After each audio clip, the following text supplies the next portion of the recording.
मैं भैया भाभी के साथ उन दोनों के बीच में सो रही थी। इतने में भाई ने मुझे कस के पकड़ लिया। मैं नींद में थी। भाई मुझे ऐसे जोर जोर से दबाने लगा कि मेरे मुंह से आवाजें निकलने लगी।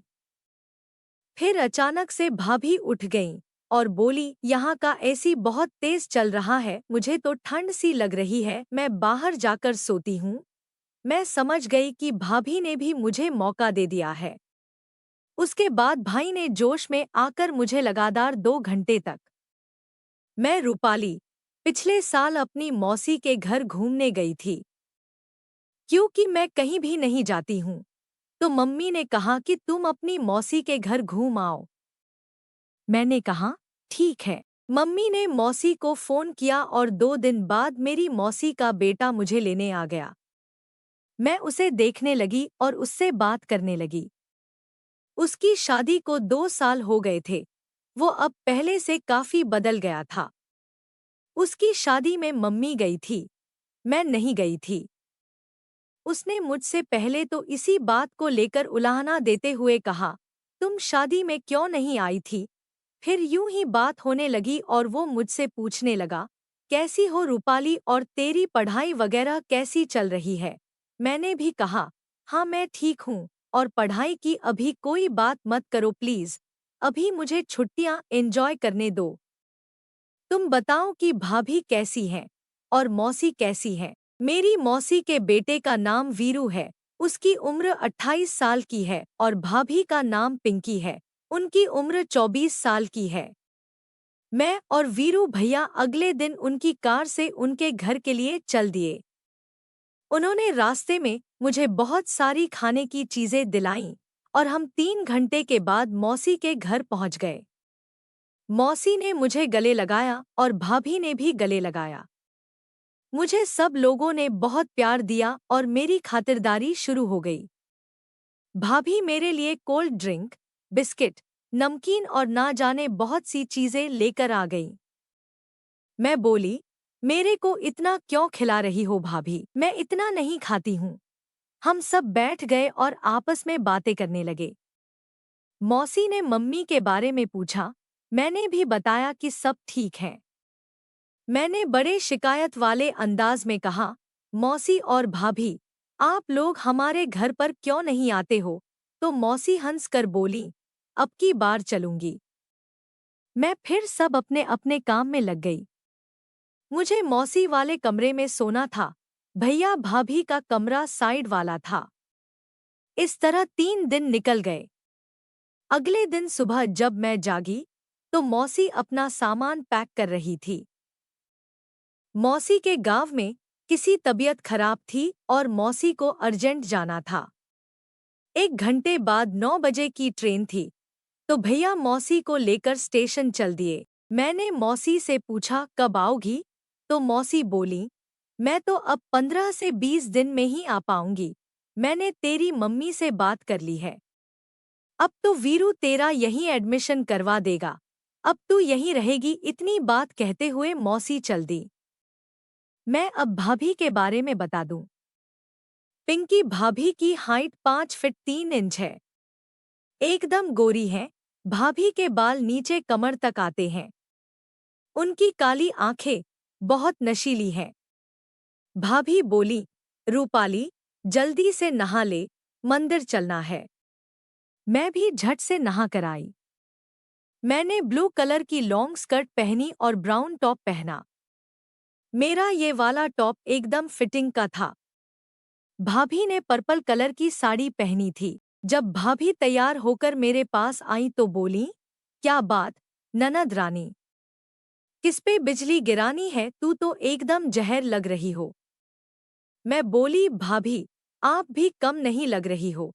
खैर, हम मंदिर जाने लगे तो बाहर जितने भी लोग थे, बस हम दोनों को ही देख रहे थे। भाभी मुझसे काफी मजाक करने लगी और फिर हम दोनों एक दूसरे के क्लोज फ्रेंड हो गए। घर आकर हम दोनों ने खाना खाया और गप्पे मारते हुए टीवी देखने लगे। शाम को भैया ऑफिस से आ गए और आज गर्मी कुछ ज्यादा थी, तो भाभी ने एक नाइटी डाल ली थी, जबकि मैं उनके कपड़ों में थी। भाभी भैया से बोली, कल मुझे मार्केट जाना है, आपकी बहन को कुछ कपड़े दिला दूं। नहीं तो ये गर्मी में मर जाएगी। भैया बोले अभी चलो, कल मुझे आउट ऑफ स्टेशन जाना है, अभी चलो जल्दी चलो। भाभी झट से तैयार हो गईं और मैं भैया भाभी तीनों एक ही बाइक पर बैठ कर चल दिए। भैया हमको एक मॉल में ले जाने की कहकर चल दिए। मॉल में आने के बाद हम लोग एक शोरूम में कपड़े देखने लगे। भाभी ने दुकानदार से कहा अंदर वाले कपड़े दिखा दो। वो दिखाने लगा और भाभी मुझे दिखाने लगी। मुझे भैया के सामने ब्रा पेंटी देखते हुए शर्म आ रही थी। भाभी ने मुझे बहुत सारे कपड़े दिलाए और हम लोग घर आ गए। कुछ देर बाद खाना आदि खाया और सो गए। सुबह भाभी ने एक टाइट सा टॉप निकाला और मुझे पहनने को दिया। मैंने पहन लिया। ये टॉप पूरा टाइट फिटिंग का था। मुझे खुद अंदर से एक आकर्षित सा फील आ रहा था। मैं उस लाल रंग के टॉप और मिनी स्कर्ट में थी। जब शाम को भैया ऑफिस से घर पर आए तो भाभी ने मुझे पानी लेकर उनके सामने जाने को कहा। मुझे इतने इस लुक में भैया के सामने जाने में शर्म सी लग रही थी। भाभी बोली, चली जा यार, तेरे भाई ही तो हैं। मैंने कहा, भाभी वो बात नहीं, बस जरा शर्म आ रही है। भाभी ने कहा, मेरी ननद रानी, इतना क्यों शर्मा रही हो, कल से तुमको यही कपड़े पहने हैं।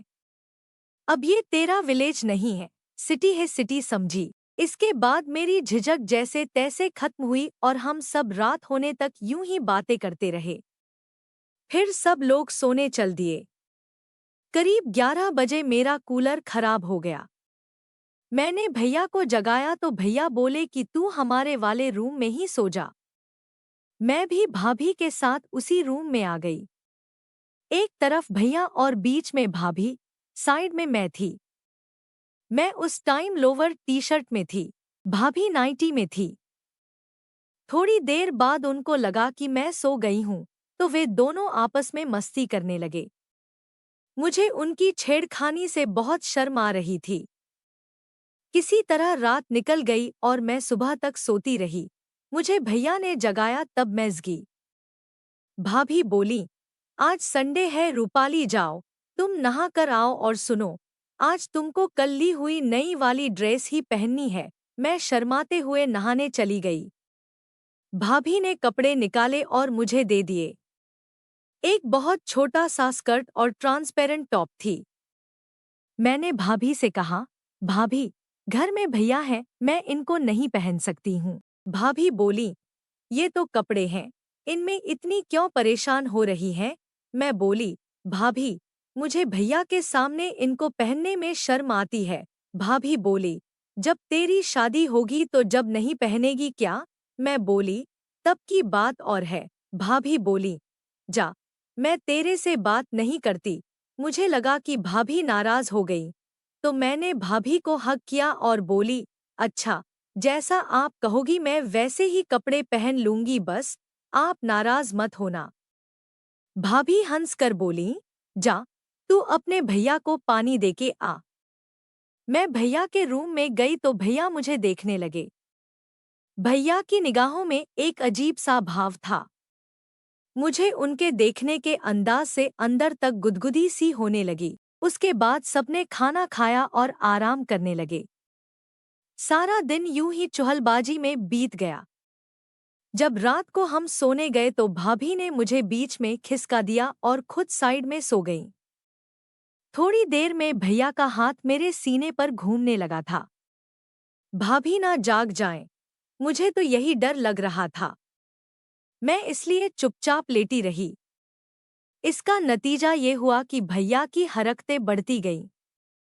एक तो रूम में अंधेरा था और दूसरा, भैया के हाथों की हरकतों से मुझे भी मस्ती छाने लगी।